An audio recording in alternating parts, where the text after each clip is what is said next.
ಆದಿತ್ಯ ಅವ್ರಿಗೂ ಯಾವುದೇ ಥರದ ಸಂಬಂಧ ಇಲ್ಲ. ಆ ಆದಿತ್ಯ ಅವ್ರ ಹೆಂಡತಿ ನೀನು ಯಾವ ಲೆಕ್ಕಕ್ಕೂ ಇಲ್ಲ. ಅಂಥದ್ರಲ್ಲಿ ಈ ಮನೆ ಹಿರಿ ಸೊಸೆ ಆಗ್ತೀನಿ ಅನ್ಕೊಂಡಿದ್ಯಾ? ಹಿರಿ ಸೊಸೆ ಇರ್ಲಿ, ಬರೀ ಸೊಸೆನೂ ಆಗಲ್ಲ.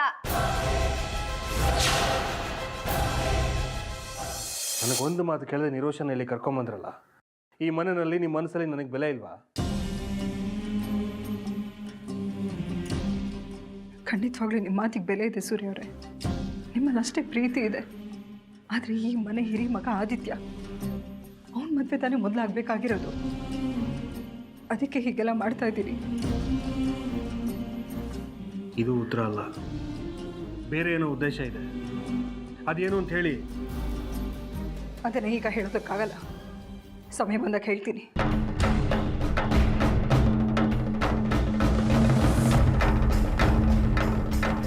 ಏನು ನಿಮ್ಮ ಉದ್ದೇಶ? ನೀವೇನು ಮಾಡಬೇಕು ಅಂತಿದ್ದೀರಾ? ರಾಜಕೀಯ ಬೇಡ ಅಂದರೆ ಅದರಿಂದ ಹಿಂದೆ ಸರಿಯಲ್ಲ ಅಂತ ಹೇಳ್ತೀರಾ. ಈಗ ಅರ್ಜೆಂಟಾಗಿ ಆದಿ ನಿರೋಷನ್ ಮದುವೆ ಮಾಡಬೇಕು ಅಂತಿದ್ದೀರಾ. ಕೇಳಿದ್ರೆ ಸರಿಯಾದ ಕಾರಣ ಹೇಳಲ್ಲ. ಯಾಕೆ ಈ ವಿಷಯನ ಇಷ್ಟೊಂದು ಗುಟ್ಟು ಮಾಡ್ತಿದ್ದೀರಾ? ಸೂರ್ಯರೇ, ಅದನ್ನೆಲ್ಲ ಈಗ ಹೇಳೋಕ್ಕಾಗಲ್ಲ. ಹೇಳಿದರೆ ತೊಂದರೆ ಜಾಸ್ತಿ ಆಗುತ್ತೆ. ನೋಡಿ, ನಾನು ಆದಿತ್ಯ ನಿಮ್ಮ ಮನೆಗೆ ವಾಪಸ್ ಕರ್ಕೊಂಬರೋಣ ಅಂತ ಇದ್ದೀನಿ. ಅದಕ್ಕೆ ನಿಮ್ಮ ಸಹಕಾರ ಬೇಕು. ಅದು ಮಾತ್ರ ಸಾಧ್ಯ ಇಲ್ಲ. ಆದಿ ನನ್ನ ಮಗ ಅಂತ ನನ್ನ ಮನಸ್ಸಲ್ಲಿ ಅವನ ಬಗ್ಗೆ ಇದ್ದ ಪ್ರೀತಿ ಎಲ್ಲವನ್ನೂ ಅವನು ಕಳ್ಕೊಂಡಿದ್ದಾನೆ. ಅವ್ನು ಯಾವುದೇ ಕಾರಣಕ್ಕೂ ಈ ಮನೆಗೆ ಬರಬಾರ್ದು. ಈ ಮನೆ ಹೊಸಲು ದಾಟಬಾರ್ದು. ಅದಕ್ಕೆ ನಾನು ಬಿಡೋದು ಇಲ್ಲ. ನೋಡಿ, ಆದಿ ನಿರೋಷನ ಮದುವೆ ವಿಷಯದಲ್ಲಿ ನಾನಾಗಲಿ ಆರ್ಯ ಆಗಲಿ ಯಾವುದೇ ಕಾರಣಕ್ಕೂ ಭಾಗಿಯಾಗಲ್ಲ. ಆ ಜವಾಬ್ದಾರಿ ಏನಿದ್ರು ನಿಮ್ಮದೇ. ನೀವೇ ಹೀಗೆ ಹೇಳಿದ್ರೆ ಹೇಗೆ ಹೇಳಿ? ನಾನೇನು ಮಾಡಬೇಕು? ನಿಮ್ಮನ್ನೇ ನಂಬಿ ಕೆಲಸ ಕೈ ಹಾಕಿದ್ದೀನಿ ನಾನು. ಸಾಕು, ಸುಮ್ಮನೆ ರೀ. ನನ್ನನ್ನು ಒಂದು ಮಾತು ಕೇಳಿದೆ ಇಷ್ಟೊಂದು ಮುಂದುವರೆದು ಈಗ ನನಗೂ ಇದಕ್ಕೂ ಯಾವ ಸಂಬಂಧ ಇಲ್ಲ ಅಂತ ಹೇಳಿದ ಮೇಲೆ ನಿಮ್ಮನ್ನೇ ನಂಬಿ ಇಷ್ಟೆಲ್ಲ ಮಾಡಿದೆ ಅಂತ ಹೇಳ್ತಾ ಇದ್ದೀರಾ? ಇಷ್ಟೆಲ್ಲ ಮುಂದುವರೆದ ಮೇಲೆ ನನ್ನ ಸಹಾಯ ಆಗಲಿ ನನ್ನ ಸಹಮತ ಆಗಲಿ ಯಾಕೆ ಬೇಕು?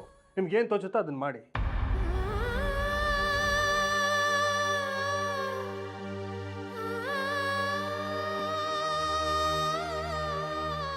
ಆಮೇಲೆ ಇನ್ನೊಂದು ವಿಷಯ, ಆರ್ಯನ ಮದುವೆಗೆ ಆದಿಯಿಂದ ಯಾವುದೇ ಅಡೆತಡೆ ಆಗೋದಾಗಲಿ ಡಿಸ್ಟರ್ಬ್ ಆಗೋದಾಗಲಿ ಆದರೆ ನಾನು ಸುಮ್ಮನೆ ಇರಲ್ಲ.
ಅರ್ಪಿತಾ, ಶಕುಂತ, ಶಶಾಂಕ್ ಅವರತ್ತೆ.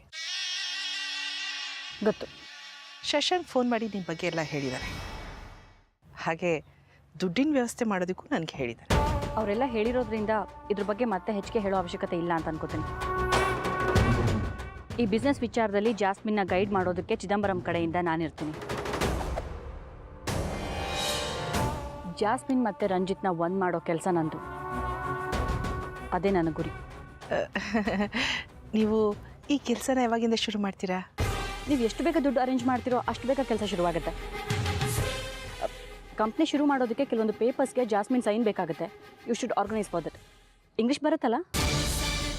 ಅರ್ಥ ಆಗುತ್ತೆ. ಗುಡ್. ಜಾಸ್ಮಿನಿಂದ ನಾನು ಸೈನ್ ಮಾಡಿಸ್ಕೊಡ್ತೀನಿ, ಅದ್ರ ಬಗ್ಗೆ ನೀವು ತಲೆ ಕೆಡಿಸ್ಕೊಬೇಡಿ. ಆದರೆ ಈ ಚಕ್ರಿಗೆಲ್ಲಿ ಈ ವಿಷಯ ಗೊತ್ತಾಗ್ಬಿಡುತ್ತೋ ಅನ್ನೋ ನನ್ನ ಭಯ. You don't worry about that. ಚಿಂತೆ ಮಾಡಬೇಡಿ. ಅವ್ರಿಗೆ ಗೊತ್ತಾಗ್ದಂಗೆ ಆ ಕೆಲಸ ಆದಷ್ಟು ಬೇಗ ಮುಗಿಸೋಣ. ಕಿರಾತಕ ಅವನು, ಛತ್ರಿ ನನ್ನ ಮಗ ಚಕ್ರಿ. ಹೇಳ್ದೇ ಇದ್ರು ಈ ಕೊಲೆಗಾರನ ಈ ನಾಯಿ ವಾಸನೆಯಿಂದ ಕಂಡುಹಿಡಿತಲ್ಲ, ಹಾಗೆ ಮನಸ್ಸಲ್ಲಿ ಅನ್ಕೊಂಡಿದ್ದನ್ನೆಲ್ಲ ಕಂಡುಹಿಡ್ಬಿಡ್ತಾನೆ. ಅದು ನನಗೆ ಯೋಚನೆ ಆಗಿರೋದು. ಹಾಗಿದ್ರೆ ಜಾಸ್ಮಿನ್ ಹತ್ರ ಸೈನ್ ಮಾಡಿಸ್ಕೊಳ್ಳುವಾಗ ಚಕ್ರಿ ಮನೇಲಿ ಇದಾರೋ ಇಲ್ವೋ ಅಂತ ತಿಳ್ಕೊಂಡು ಸೈನ್ ಮಾಡಿಸ್ಕೊಳ್ಳಿ. ಆರೆಲ್ಸ್ ಜಾಸ್ಮಿನ ನನ್ನ ಹತ್ರ ಕರ್ಕೊಂಡು ಬನ್ನಿ, ನಾನು ಇವಾಗ ಮಾತಾಡಿ ಅವಳ ಹತ್ರ ಸೈನ್ ಮಾಡಿಸ್ಕೊತೇನೆ. ಕಂಪನಿ ಶುರುವಾಗೋವರೆಗೂ ಈ ವಿಷಯ ಸೀಕ್ರೆಟ್ ಆಗಿರಲಿ.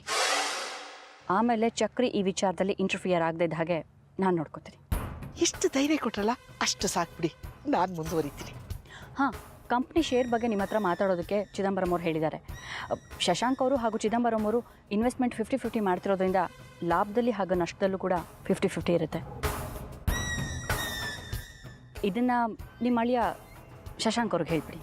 ನೋಡಿ ಅರ್ಪಿತಾ, ಅದೇ ನನಗೆ ಈ ಲೆಕ್ಕಾಚಾರದ ವ್ಯವಹಾರ ಎಲ್ಲ ಗೊತ್ತಾಗಲ್ಲ. ನೀವು ಶಶಾಂಕ್ ಹತ್ರನೇ ಮಾತಾಡ್ಕೊಳ್ಳಿ, ನಾನು ದುಡ್ಡು ಹೊಂದಿಸ್ತೀನಿ ಅಷ್ಟೇ. ನೀವು ರಂಜಿತ್ ಜಾಸ್ಮಿನ ಒಂದು ಮಾಡಬೇಕು. ಜೋಡಿ ಹಕ್ಕಿಗಳನ್ನು ಜೊತೆಯಾಗಿ ಬಿಡಬೇಕು ಅಷ್ಟೆ, ಮಿಕ್ಕಿದ ದಿನ ಅವೇ ಮಾಡ್ಕೋತವೆ.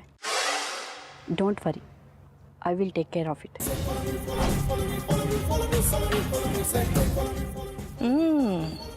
ಭಾರಿ ಎಕ್ಸ್ಪೀರಿಯನ್ಸ್ ಇರೋಗಿದೆ ಈ ವಿಷಯದಲ್ಲಿ. ಹಣ ಯಾವಾಗ ಹೊಂದಿಸ್ತೀರಾ?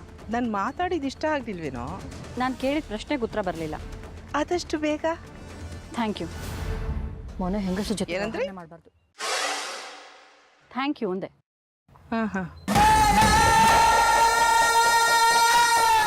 ಒಳಗ್ತಾಳೆ ಬಿನ್ನಾನ್ಗಿದ್ದೆ.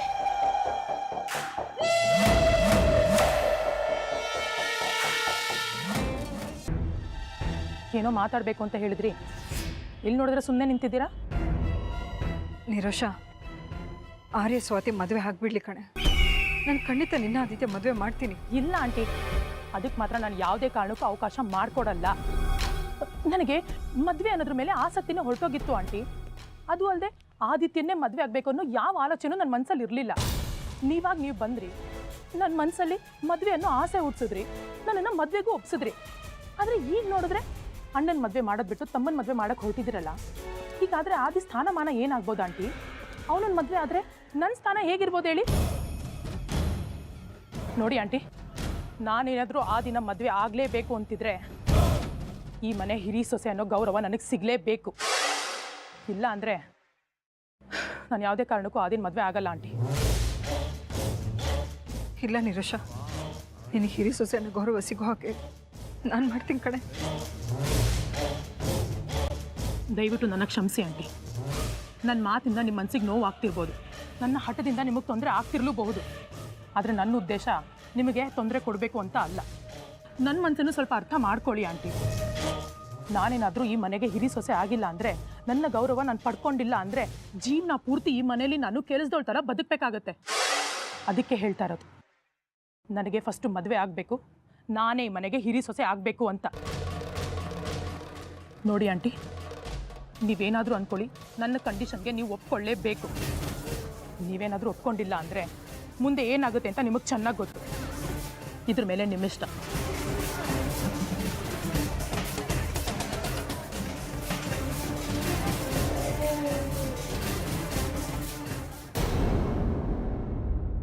ಏನೇ ಆರ್ತಿ ಇದು?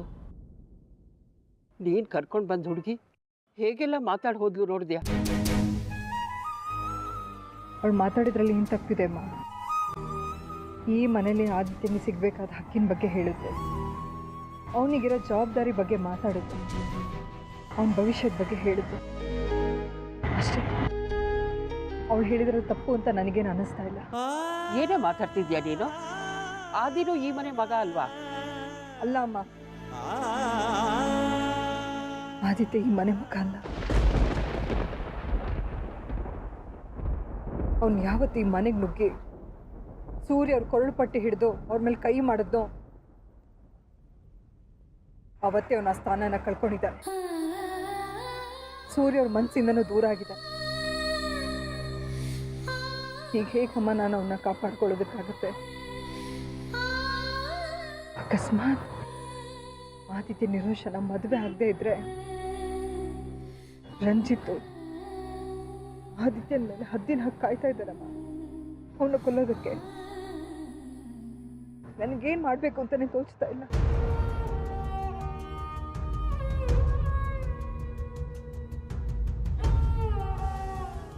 ಯೋಚನೆ ಮಾಡಬೇಡ ಕಣೆ, ನಾನಿದ್ದೀನಲ್ವಾ ನಿನ್ನ ಜೊತೆ, ಎಲ್ಲ ಸರಿ ಹೋಗುತ್ತೆ. ಇದಕ್ಕೆಲ್ಲ ಪರಿಹಾರ ಅಂದರೆ ಆರ್ಯ. ಅವನ ಮನ ಒಲಿಸಿದ್ರೆ ಎಲ್ಲ ಸರಿ ಹೋಗುತ್ತೆ ಕಣೆ. ಅವನ ಹತ್ರ ನಾನು ಹೇಗಮ್ಮ ಮಾತಾಡಿ? ಅವನು ನನ್ನ ಮಾತೇ ಕೇಳಲ್ಲ. ಯೋಚನೆ ಮಾಡಬೇಡ, ನಾನು ಅವನ ಹತ್ರ ಮಾತಾಡ್ತೀನಿ, ಸರಿನಾ?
ಶಕುಂತಲಾ ಆಂಟಿ, ನಾನು ಚಿದಂಬರಂ ಅಂದ್ಕೊಂಡು ಕಾಲ್ ಮಾಡ್ತಿದ್ದೀರಾ?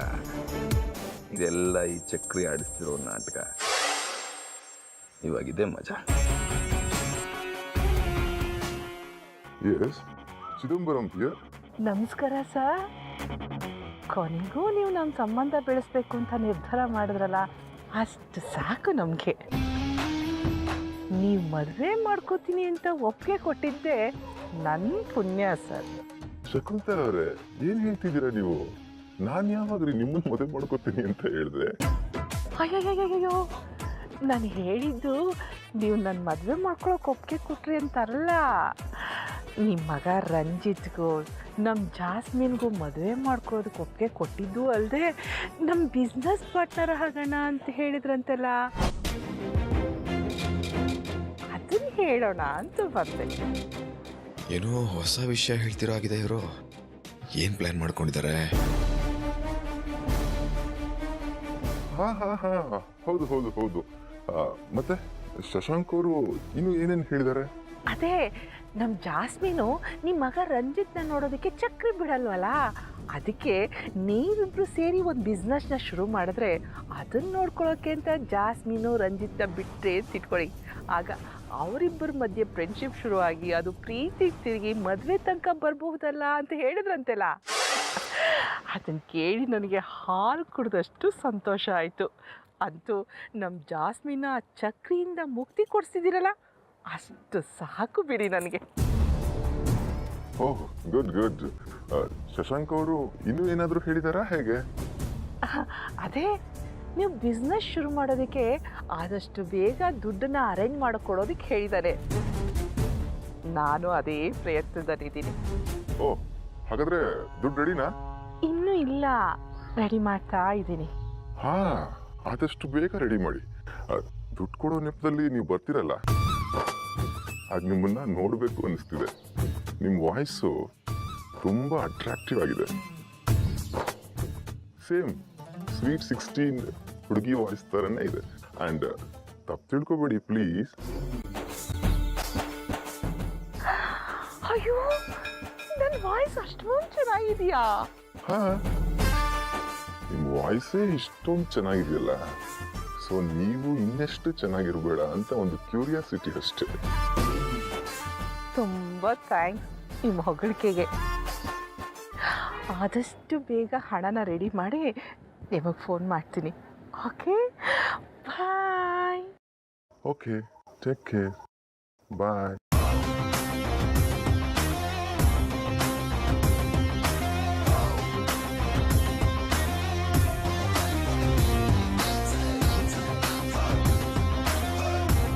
ಭೇಷ್ ಭೇಷ್ ಮಗಳೇ, ನೀನು ಮಾಡಿರೋ ಕೆಲಸದಿಂದ ಆರ್ತಿಗೂ ಸೂರ್ಯನಿಗೂ ಮನಸ್ತಾಪ ಶುರು ಆಗುತ್ತೆ.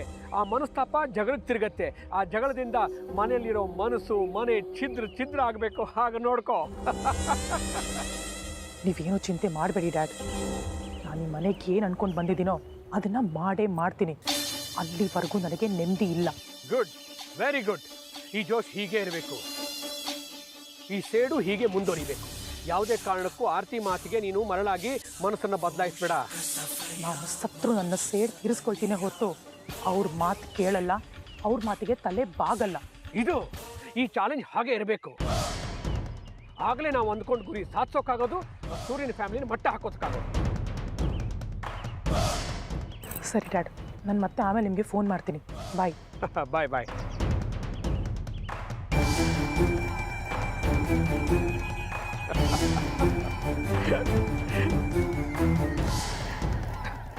ನೋಡಿದ್ಯಾ ಅರ್ಪಿತಾ, ಆರ್ತಿ ಮನೆಗೆ ಹೋಗಿ ನಿರೋಷ ಇನ್ನು ಸ್ವಲ್ಪ ದಿವಸನೂ ಆಗಿಲ್ಲ, ಆಗಲೇ ಆರ್ತಿ ಅವಳನ್ನ ಸೊಸೆ ಮಾಡ್ಕೊಳ್ಳೋದಕ್ಕೆ ತಯಾರಿ ನಡೆಸಿದ್ದಾಳೆ.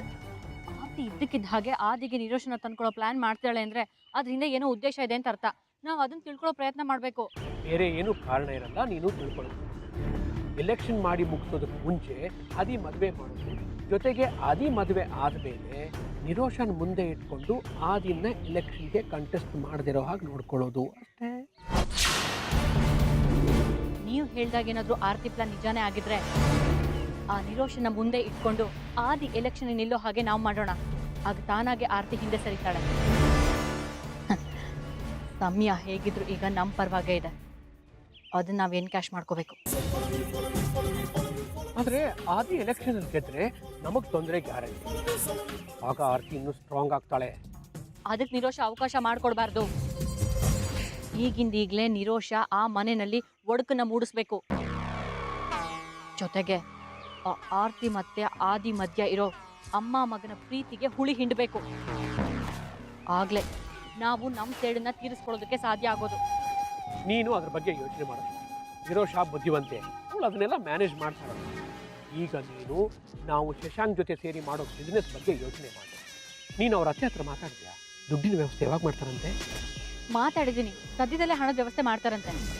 ಆದ್ರೆ ಆ ಚಕ್ರಿ ಎಲ್ಲವನ್ನು ಎಲ್ಲಿ ಹಾಳು ಮಾಡ್ಬಿಡ್ತಾನೋ ಅನ್ನೋ ಭಯ ಅವ್ರಿಗೆ. ಹೌದು, ಶಶಾಂಕ್ ಕೂಡ ಇದೇ ಭಯ ಇಟ್ಕೊಂಡಿದ್ರು. ಆ ಚಕ್ರಿ ಸರಿ ಇಲ್ಲ. ಕಿಲಾಡಿ ನನ್ನ ಮಗ ರಂಜಿತ್ತು ಜಾಸ್ಮಿನ್ ಮೀಟ್ ಮಾಡೋದಕ್ಕೆ ಬಿಟ್ಟಿಲ್ಲ ಅಂದ್ರೆ ಅಂತದ್ರಲ್ಲಿ ಅವರಿಬ್ರು ಸೇರಿ ಬಿಸ್ನೆಸ್ ಮಾಡ್ತಾರೆ ಅಂದ್ರೆ ನೋಡ್ಕೊಂಡು ಸುಮ್ಮನೆ ಇರ್ತಾನೆ? ಖಂಡಿತ ಕಲ್ಲು ಹಾಕೇ ಹಾಕ್ತಾನೆ. ಅದಕ್ಕೆ ನೀನೊಂದು ಕೆಲಸ ಮಾಡು, ಆದಷ್ಟು ಚಕ್ರಿ ಜೊತೆಗೆ ಜಾಸ್ಮಿನ್ ಬೆರೆದಿರೋ ಹಾಗೆ ನೋಡ್ಕೊ. ಅವ್ರು ಎಷ್ಟು ದೂರ ಇರ್ತಾರೋ ಅಷ್ಟು ನಮಗೆ ಒಳ್ಳೇದು. ನಾನು ಈಗಿಂದೀಗಲೇ ಚಕ್ರಿಯಿಂದ ಜಾಸ್ಮಿನ್ನ ದೂರ ಮಾಡೋದಕ್ಕೆ ಪ್ರಯತ್ನ ಪಡ್ತೀನಿ. ನೀವೇನು ಯೋಚನೆ ಮಾಡಬೇಡಿ. ನೀನು ಅಷ್ಟು ಮಾಡು, ನಾನು ರಂಜಿತ್ ಜೊತೆ ಮಾತಾಡಿ ಬಿಸ್ನೆಸ್ ನೋಡ್ಕೊಳ್ಳೋದಕ್ಕೆ ಒಪ್ಪಿಸ್ತೀನಿ. ನೀವು ರಂಜಿತ್ನ ಬಿಸ್ನೆಸ್ ಮಾಡೋದಕ್ಕೆ ಒಪ್ಸಿದ್ರೆ ಸಾಕು. ಇಂಥ 100 ಜನ ಚಕ್ರಿಗಳು ಬಂದರೂ ರಂಜಿತ್ ಅವ್ರನ್ನ ನಿಭಾಯಿಸ್ತಾನೆ. ನಮ್ಮ ಎಲ್ಲ ಕೆಲಸಗಳು ನಿರ್ವಿಘ್ನವಾಗಿ ಸಾಗುತ್ತೆ. ಆದರೆ ಕೆಲವೊಂದಕ್ಕೆ ನೀನು ಅನುಮತಿ ಕೊಡಬೇಕು.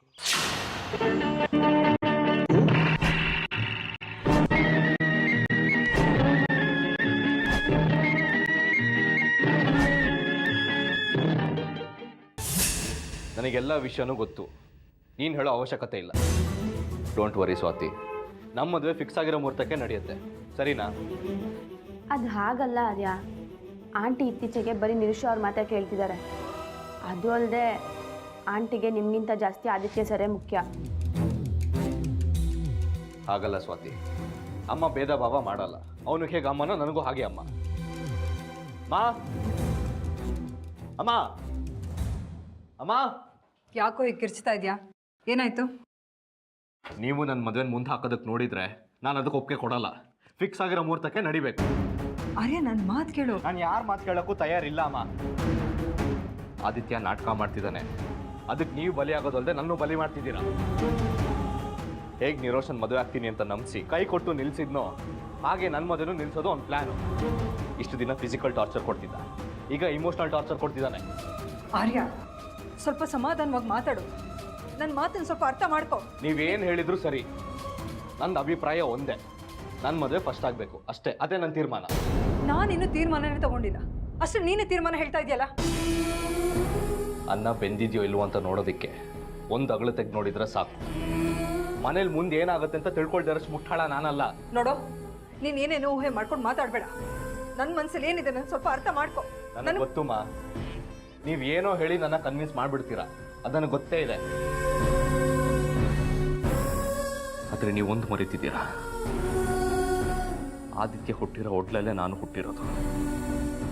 ಅವನಿಗೆಷ್ಟು ಪ್ರಿಫರೆನ್ಸ್ ಕೊಡ್ತಿರೋ ನನಗೂ ಅಷ್ಟೇ ಪ್ರಿಫರೆನ್ಸ್ ಕೊಡ್ತೀರಾ ಅಂತ ನಂಬಿದ್ದೀನಿ.